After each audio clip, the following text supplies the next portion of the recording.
மாணவர்கள் அனைவருக்கும் காலை வந்தனங்கள். நாங்கள் இன்று உலகின் புராதன நாகரீகங்களின் தொடரில் மிக முக்கியமான நாகரீகம் ஒன்றை பற்றி கற்றுள்ளோம். எனவே நாங்கள் மெசபத்தேமிய நாகரீகத்தை பற்றி விரிவாக கற்றோம். அவர்களின் சமூக நிலைகள், அவர்களின் பொருளாதார நிலைமைகள், அவர்களால் கண்டுபிடிக்கப்பட்ட விடயங்கள் என பல விடயங்களை நாங்கள் கற்றோம்.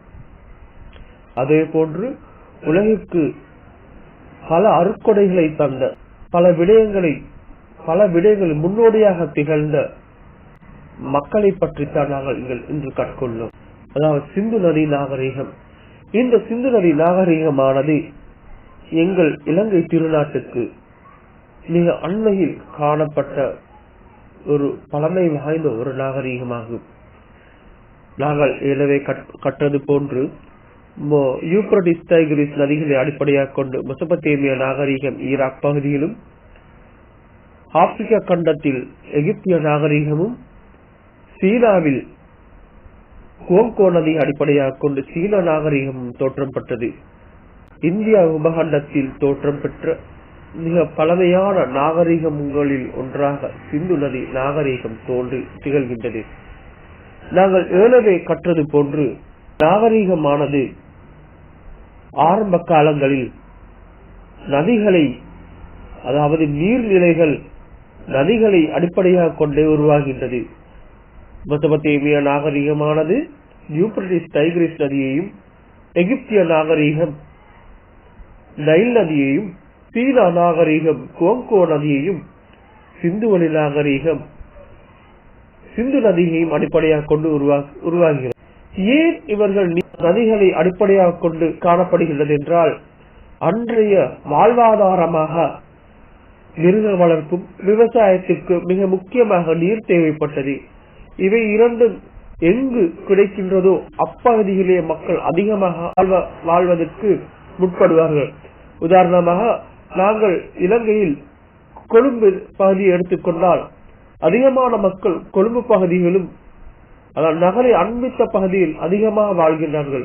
இதற்கு முக்கியமான காரணங்கள் போக்குவரத்து, ஏனைய சில முக்கியமான விடயங்கள், அதாவது வசதிகள், ஏனைய வாய்ப்புகள், வியாபாரத்துக்கான சந்தர்ப்பங்கள், இவை போன்ற நிறைய அதிகமான விடயங்களை அடிப்படையாக கொண்டு இன்றும் காணப்படுகிறது. அதே போன்றுதான் அன்று மிக முக்கிய வாழ்வாதாரமாக காணப்பட்ட நீரை அடிப்படையாக கொண்டுதான் இந்த நாகரீகங்கள் தோற்றம் பெற்றன. அதற்கு சிந்து நதி நாகரீகமும் விதிவிலக்கானதல்ல. நாங்கள் சிந்துவெளி நாகரீகமானது இன்றைய பாகிஸ்தானில் சிந்து நதியை அண்டிய தலை தோங்கிய இந்த நாகரீகம் மிக பரந்த பிரதேசத்தை செல்வாக்கு செலுத்தி வந்துள்ளது. அதாவது இந்த நாகரீகம் இன்றைக்கு 4500 ஆண்டுகளுக்கு முன்பு நிலவியதாக வரலாற்று ஆய்வாளர்கள் குறிப்பிடுகின்றார்கள். இந்திய உபகண்ட படத்தை பார்க்கின்ற பொழுது சிந்து நதியானது இமயமலை தொடரில் உற்பத்தியாகி இன்றைய பாகிஸ்தானூடாக ஊடறுத்து அரபிக்கடலை வந்து சங்கமிக்கின்ற ஒரு நதியாகத்தான் இது காணப்படுகின்றது. இந்த சிந்து நதி நாகரீகம் இன்றைக்கு உரித்தான நாடுகளாக இன்றைய பாகிஸ்தானில் பெரும் பகுதியையும், வடமேற்கு இந்தியாவின் இன்னொரு பகுதியையும், ஆப்கானிஸ்தானின் ஒரு சில பகுதியிலும் உள்ளடக்கியதாகத்தான் இந்த சிந்து நதி நாகரீகம் காணப்படுகின்றது. சிந்து நதி நாகரீகமானது அதன் பரப்பளவை கூறுகின்ற பொழுது வரலாற்று ஆய்வாளர்கள் குறிப்பிட்டார்கள் 13 லட்சம் சதுர கிலோமீட்டர் பரப்பளவை கொண்ட ஒரு பெரியதொரு நாகரீகமாகும். அதாவது இலங்கையை நாங்கள் எடுத்துக்கொண்டால் இலங்கையில் மொத்த சதுர கிலோமீட்டர் கிட்டத்தட்ட 65,000 சதுர கிலோமீட்டர்கள். சற்று சிந்தனை செய்து பாருங்கள், இந்த நாகரீகம் மட்டுமே எவ்வளவு பெரிய பரப்பளவை கொண்டுள்ளது. இந்த நாகரிகத்தின் 20,000க்கும் மேற்பட்ட கிராமங்களும் ஊர்களும் 6 பெரிய நகரங்களும் காணப்பட்டது. இப்பகுதியில் நாங்கள் 4 நகரங்களை நாங்கள் குறிப்பிட்டுள்ளோம். இந்த நகரங்களை பற்றி நாங்கள் அடுத்த ஸ்லைட்ஸில் நாங்கள் படிப்போம்.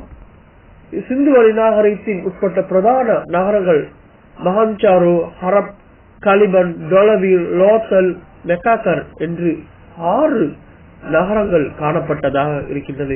இந்த லோக்கல் நகரமானது கடற்கரையை அண்மித்து ஒரு துறைமுக நகரமாக வளர்ச்சி அடைந்ததாக வரலாற்று ஆய்வாளர்கள் குறிப்பிடுகிறார். அனைத்து அத்தியாவசிய தேவைகளையும் அனைத்து மக்களுக்கும் கொடுக்கக்கூடியதாகவும் அவர்கள் காணப்பட்டார்கள். இந்த நாகரிகத்தை சார்ந்த மக்கள் உலக பயன்பாடை அறிமுகம் செய்தார். உதாரணமாக செம்பு, வெண்கலம், ஈயம், வெள்ளீயம் போன்ற பொருட்களை அவர்கள் எமக்கு அருட்கொடையாக தந்த ஒரு முக்கிய விடயமாகும். இந்த பாத்திரங்கள், இந்த தட்டுக்கள், இந்த ஆபரணங்கள் என்பனவும் உருவாக்கப்பட்டது. அவர்களுக்கு தேவையான சில ஆயுதங்கள், அதாவது தேவையான பொருட்களையும் அவர்கள் இவற்றின் மூலம் உருவாக்கி கூறுகின்ற பொழுது எமக்கு ஆச்சரியமான ஒரு விடயமாகத்தான் காணப்படுகின்றது. நாங்கள் ஏற்கனவே கற்றது போன்று அந்த வீடியோவில் அங்கு ஒரு நகர மத்தியில் பொது குளிப்பிடம் காணப்பட்டதாக குறிப்பிட்டார்கள். இது இன்று காணப்படுகின்ற எச்சங்களாகும். இன்றும் நீங்கள் இப்பகுதிக்கு சென்றால் இந்த எச்சங்களை காணக்கூடியதாக இருக்கின்றது. நீங்கள் இங்கு பாருங்கள் பிள்ளைகளே, அவர்கள் இந்த பொது குளிப்பிடத்துக்கு வருவதற்கான படிக்கட்டுகள் காணப்பட்டுள்ளது. அதாவது இன்று நாங்கள் கூறுகின்ற ஒரு நீச்சல் தடாகம் போன்று ஒரு பெரிய ஒரு தடாகத்தை அவர்கள் குளிப்பிடமாக உருவாக்கியுள்ளார்கள். அதே போன்று இதை பாருங்கள், லோக்கல் நகரில் ஒரு கட்டிடத்தின் எச்சமாகும். இது பார்க்கின்ற போது கற்கள் அனைத்தும் ஒரே வகையான அளவை கொண்டதாகவும் நேர்த்தியாகவும் காணப்படுகின்றது. இவ்வாறான ஒரு உயர்ந்த ஒரு நாகரீகமாகத்தான் சிந்து நதி நாகரீகம் காணப்படுகின்றது.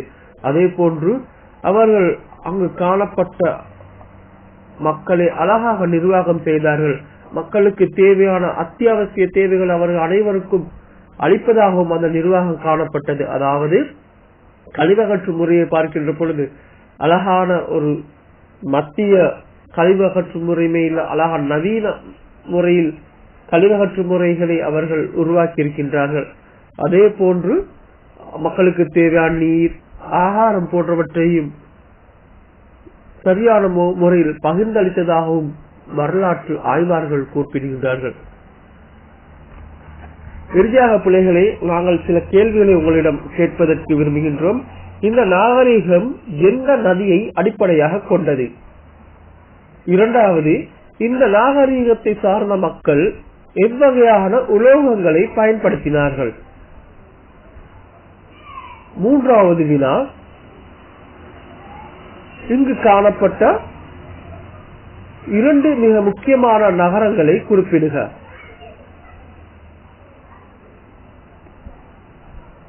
2 மிக முக்கியமான நகரங்களை குறிப்பிடுக.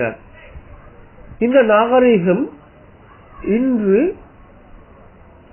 எப்பகுதி, எந்த நாடுகளை உள்ளடக்கியதாக காணப்பட்டது என்ற இந்த 4 கேள்விகளுக்கும் நீங்கள் பதிலளிக்க வேண்டும். நன்றி.